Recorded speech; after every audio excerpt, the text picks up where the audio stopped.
Welcome to Tower Technicians. What if you could hang out with experienced tower technicians, industry leaders, and decision makers? Ask them about their experiences, habits, concerns, and frustrations. Then, take an insight or two to guide your own career growth. Each week, Darren Wagner shares an in-depth look at the lives of people in wireless telecom who are always working hard to close the digital divide. His hope is to show you how you can stay safe, grow your career, and reach your fullest potential within the industry. DW is an experienced tower technician who has become an industry leader over the last 3 decades. His goal is to bridge the gap between tower technicians and decision makers within wireless telecom. Now, here's DW. All right, DW back at you with another episode. So you guys have heard me talk about different perspectives in the past.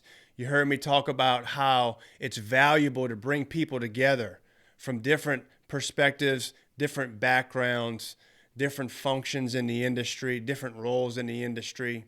And you've heard me talk about the workforce, whether it's tower technicians, civil technicians, underground, aerial, what have you, right? You've heard me talk about contractors, whether that's business owners, whether that's construction managers, project managers. You've heard me talk about engineers. You've heard me talk about tower owners and carriers and OEMs. Everyone has a different perspective in this industry. And so you guys know that the mission of this podcast is to bridge that gap with all of those perspectives. So I want you to think a little bit about the value of different perspectives. Just put yourself on a team, and we'll use a crew because it's the easiest example for us to use on this podcast. But let's think about a 4-man crew. Just think if you had a 4-man crew, you worked with 3 other people, and one of those people brought a lot of experience when it comes to safety. Their perspective would be focused on safety, and it has the opportunity, depending on how the team handles it and how that person handles it, it has the opportunity to level up the team when it comes to safety because of that particular person bringing in their expertise. Or how about quality? How about there's someone that comes on the team that has years and years of experience at performing at a certain standard when it comes to quality, and that standard is top notch. And so that person being part of the team would be valuable because they bring that perspective of quality. What about someone who is really good at organizing and being really effective with time, really efficient? They bring that perspective, and depending on how the team receives it and everybody works together, maybe that person contributes to the value of the team by allowing the team to be more efficient, right? And how about the last example? What about someone, and you guys have probably seen them before, someone who's always lifting the team up, someone who's always creating a good work environment, someone who's always got a good positive attitude, right? That person brings culture to the team. And so the value of that person for the team is that he's creating a valuable work environment, an uplifting work environment. So the point of that, of all of those examples, is that different perspectives are a good thing. Different perspectives in the industry are a good thing. And we can learn from each other, and we can grow collectively the more accepting we are to different perspectives. So I'll challenge you with this. How about the different perspectives between men and women? Think about that for a second. We're biologically completely different, right? And so we're built different. Men are built completely different than women, and we have different emotional responses. We have different physical responses. We think differently. And so wouldn't there be some value in accepting the differences between men and women in this industry, and not just the differences of experience, like the examples that I used earlier, what do you think the opportunity it is to accept women's experience or women's perspective into an industry that is male dominated? I think there's a huge amount of opportunity there. And so in this episode, you'll hear us talk about some of that. And so there's 3 women that I'm interviewing in this episode, and it's Cylie Price, Nicole Bivona, and Jordyn Ladner. And you're going to hear from all 3 of them, some of the things that they juggle. And it's going to be a different episode, something different than you've ever heard before. And I'm hoping that you're accepting to other people's perspective, because if not, you're only limiting yourself. So most of you guys who listen to this podcast, it's a group of guys, probably rugged. I'm envisioning a bunch of you guys, you're working together and you're just, it's just a guy's thing, right?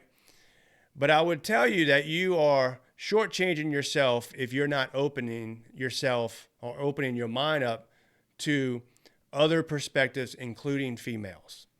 So check it out. Woo! All right, here we are again, Tower Technicians, and this is another episode. And I have 3 fine ladies with us today. We're at NATE Unite 2023, and so we're going to talk to these young ladies and see some different perspectives in the industry, and see how this goes. So I just wanted each one of you guys to introduce yourself. We'll start with Cylie and work their way this way. I'm Cylie Price with ET Tower, Yeah. non-activity company. I run the Hammond, Louisiana office and for operations. All right. Jordyn Ladner with Millerco, and we're talking like this right now, very hoarse, and we have glasses of hot tea because it is NATE Unite Week, and we have not stopped talking to everybody for about 4 days straight, right after Louisiana Wireless event. So we are on day 7 of this, but I'm with operations with Millerco. And I'm Nicole Bivona. I'm also with ET Tower, an activity company, and I am a site act PM. So who wants to go first? I think that women in the industry have a lot to juggle between home life and work life. All 3 of us are moms, and figuring out how to be good leaders, how to balance being moms, balance being wives and girlfriends, and having a healthy balance to still be there for our loved ones and also everybody that we manage at work. That's very interesting, because I feel that's very valid, because it's something that women have to juggle. That's why you guys are good at doing multiple things. Say it, Darren. Say One it. They time. multitasking.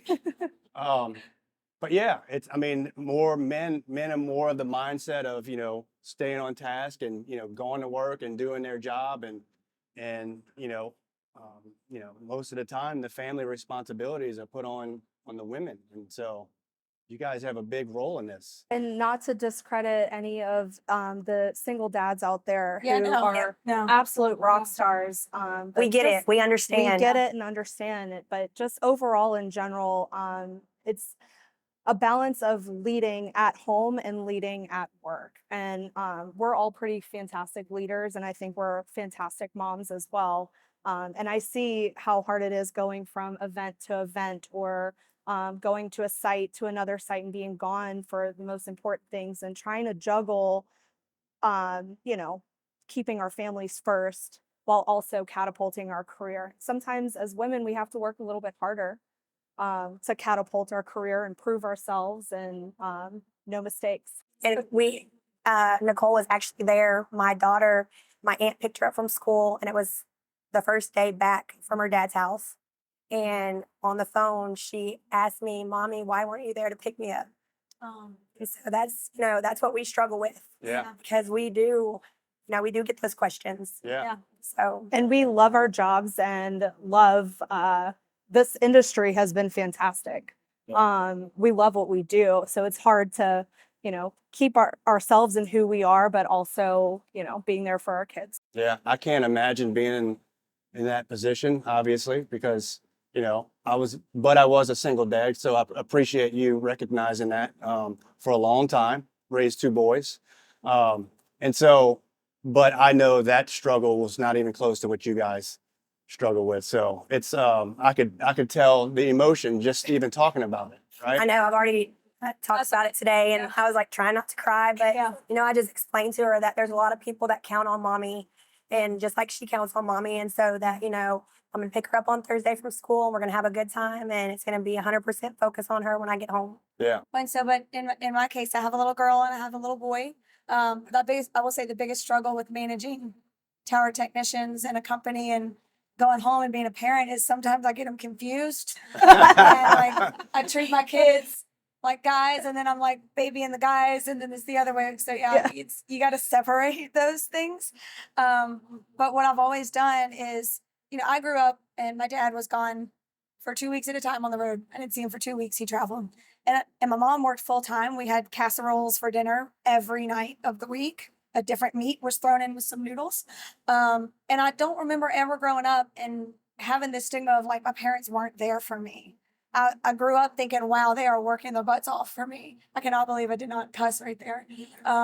So I was like, yeah, But it's okay that you do. Well, they were working their ass off for me. When I do go to work and I work the long hours and they say, why weren't you there? And why couldn't you be there? I say, well, like exactly like you said, I have a job to do and I have to handle this. And now I do have times when I lose track of work because I'm overwhelmed with stuff. But And you bring up a really good point because, my parents are business owners as well. And I don't remember feeling that they weren't there because I watched them. They set a very good example for what it means to work really hard for something that you believe in.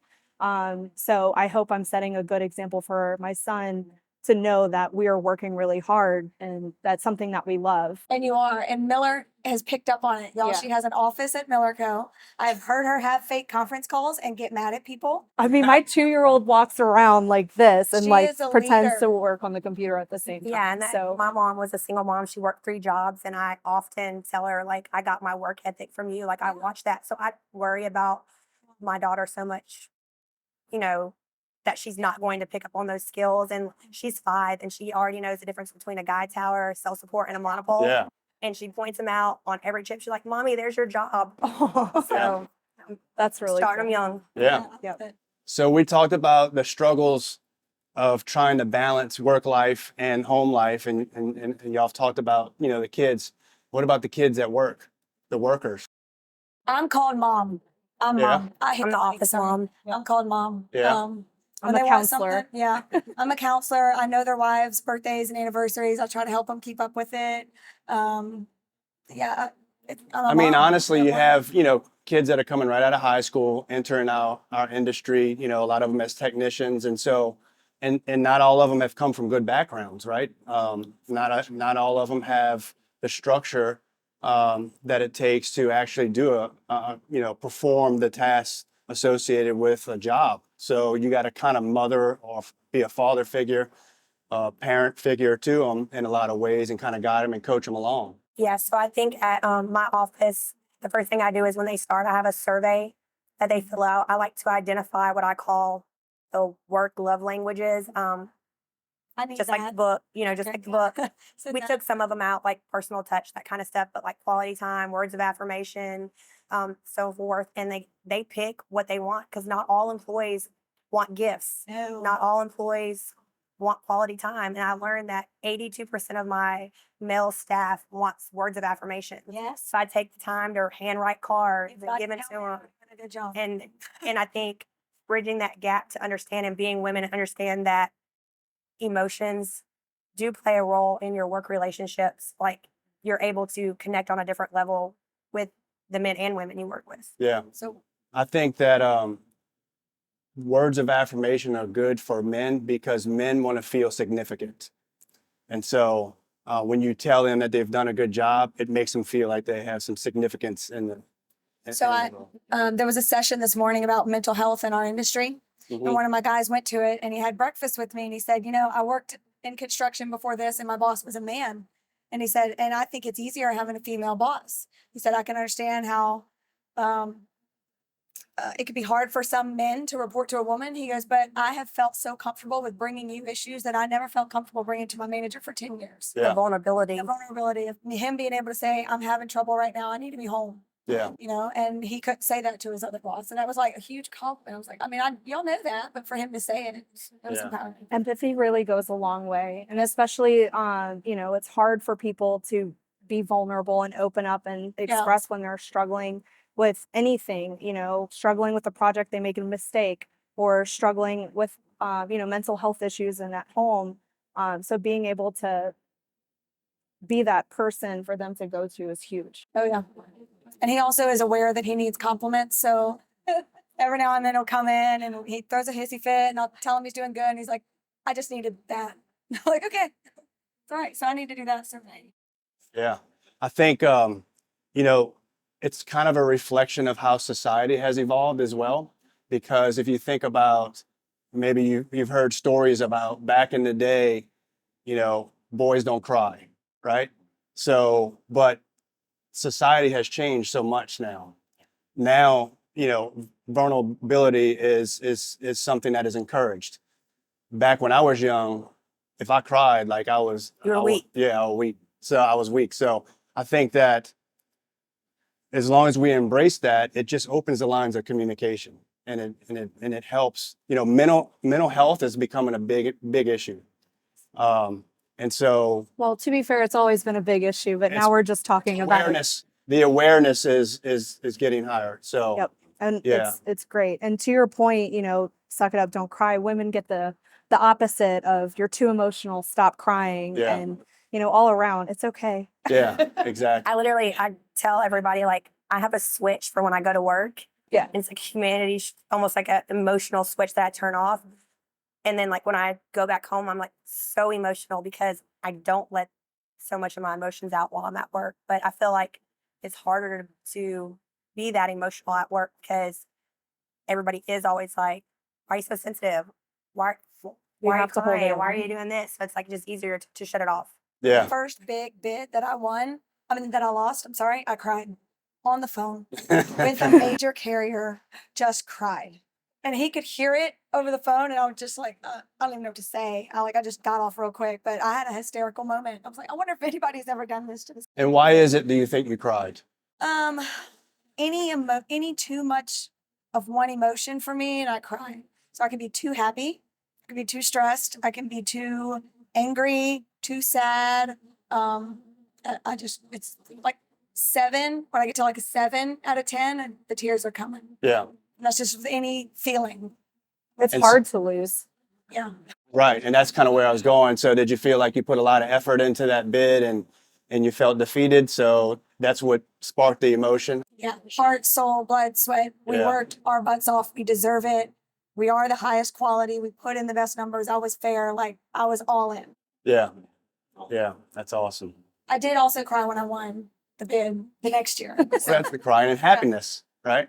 Yeah. That's good. What else? What else you guys, think would be something that would be beneficial for people to know about?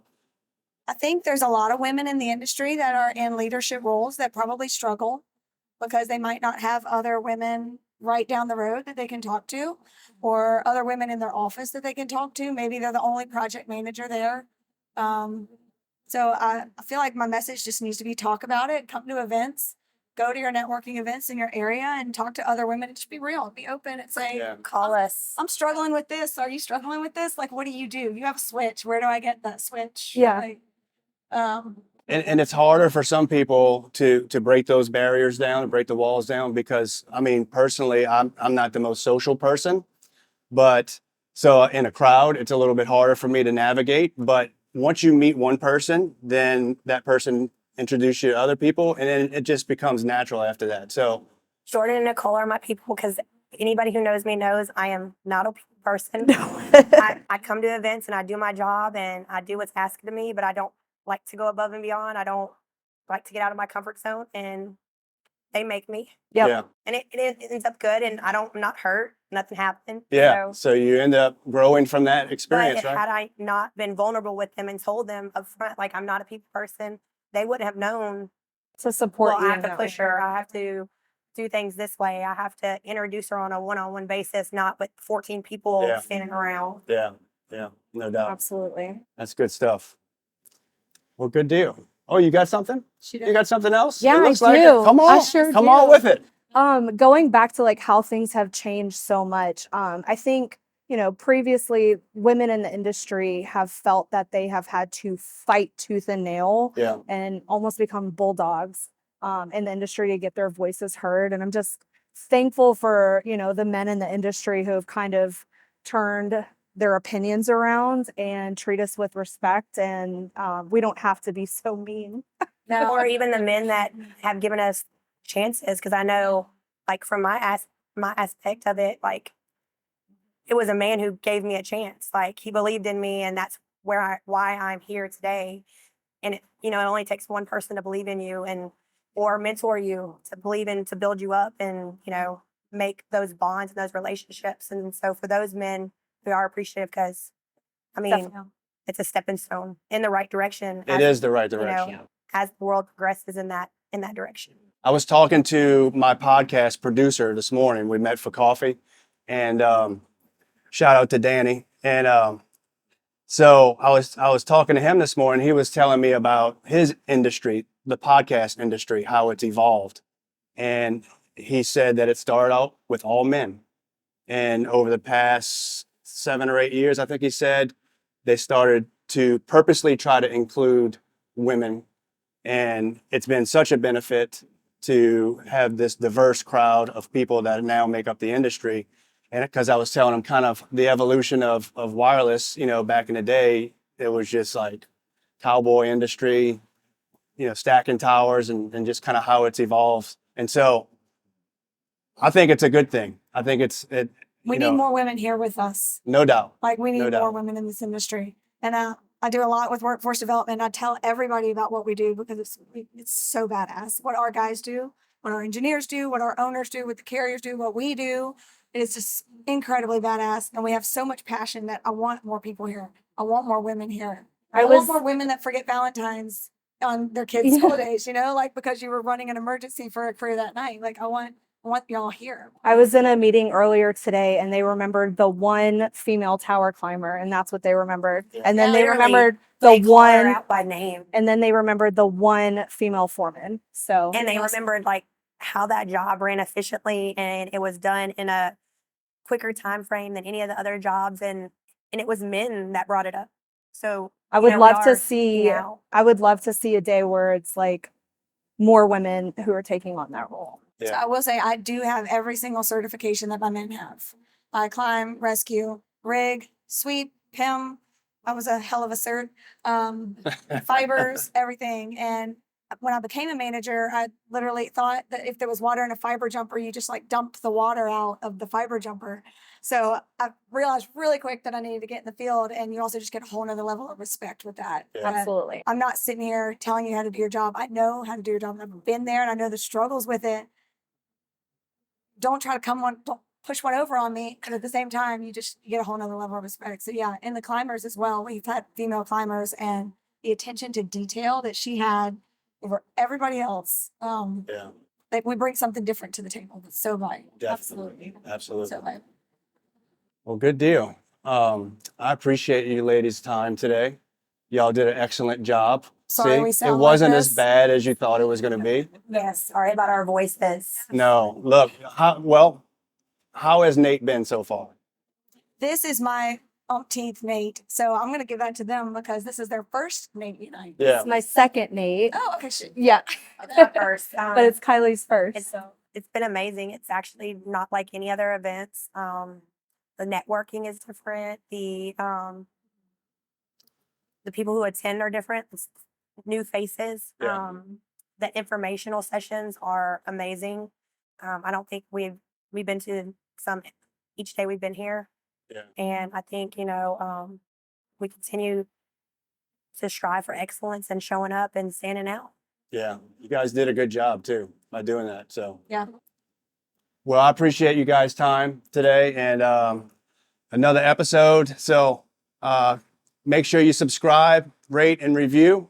Until next time. Woo woo. All right. What'd you think about that conversation?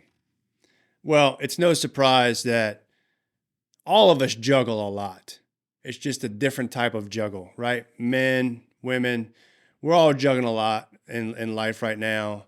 And, but I think it was valuable for you guys to hear the perspective of the female and what they juggle, whether it's juggling the home life, being a mom, being a wife or a girlfriend, or even at work when it comes to job duties, trying to be a leader and manage people, different personalities. It's different between males and females. So I thought it was interesting. You heard Nicole talk about leading at home and leading at work. Some of the females take more of an active role at home when it comes to leadership. Everybody has their own relationship, right? So everyone's home dynamics are different. But some people are leading in both aspects, at home and at work. And so Nicole made a point to say that, which I thought was awesome. And she talked about how she loves what she does, and she had a good example growing up. And she wants to make sure that she sets a good example for her kid when it comes to hard work. And that goes a long way because we have an up-and-coming generation, right? And if we're not setting a good example as parents, then what's it going to look like in the future? What's the workforce going to look like in the future? So I felt like she made some really good points there. Then you heard Cylie talk about how her little girl is able to identify the differences between towers and how she knows that she works with towers, which was pretty cool. And another thing that Cylie brought up, which I thought was cool, was about this book called The Love Languages and how she applied the concept of people look for things in different ways, right? And they do a survey at her company, and what she found is 82% of the males on her team really appreciate words of affirmation, meaning tell them they did a good job, recognizing them. And so I think that was a pretty cool example of how a woman's perspective comes in and she has this knowledge of these different love languages and she applies it to her team. And I felt like that was pretty powerful. You heard Jordyn talk about how she's learning how to differentiate between leading her kids and leading technicians. A lot of times, and I'm gonna shoot straight with you guys, a lot of times technicians, and I don't want you to take offense to this because it's very much true, and if the shoe fits, wear it, but technicians act like kids a lot of times. And so you find yourself when you're in a leadership role, and if you've had kids before, you find yourself sometimes you hear yourself talking to a technician as if you were talking to a kid. And so it's very hard, and you want to be respectful, obviously, but it's very hard sometimes to make that differentiation. And so I thought it was pretty cool that Jordyn was able to acknowledge that struggle. But there's one thing that Jordyn said that I felt like really stuck out to me, and I have some experience with this. And when she had mentioned that she has a technician, or she might have a few technicians that she said that they actually like having a female boss better because they could be more transparent with her. And I thought that was pretty cool because here's the deal, and this is for you guys. The deal is this. We're our own worst enemy when it comes to ego. You heard me talk about ego so many times. We let our ego get in the way, and we're trying to be macho. Back in the day when I was growing up, I grew up like in the late 70s and in the 80s, right? And it was like, big boys don't cry. We don't even talk about emotions. Well, I mean, could that have contributed to some of the mental health issues that we have these days, where for the longest of time, men couldn't talk about their emotions? I don't know. But I will tell you, mental health issues are real. Emotions are real. So why wouldn't we talk about them? So I feel like when Jordyn said that her technician said that sometimes it's better to have a female boss, I think he was talking about that because sometimes it's easier to acknowledge the emotions when it comes to communicating with a female. So, and I think that's something for males to learn, like being able to acknowledge emotions, being able to at least have that conversation.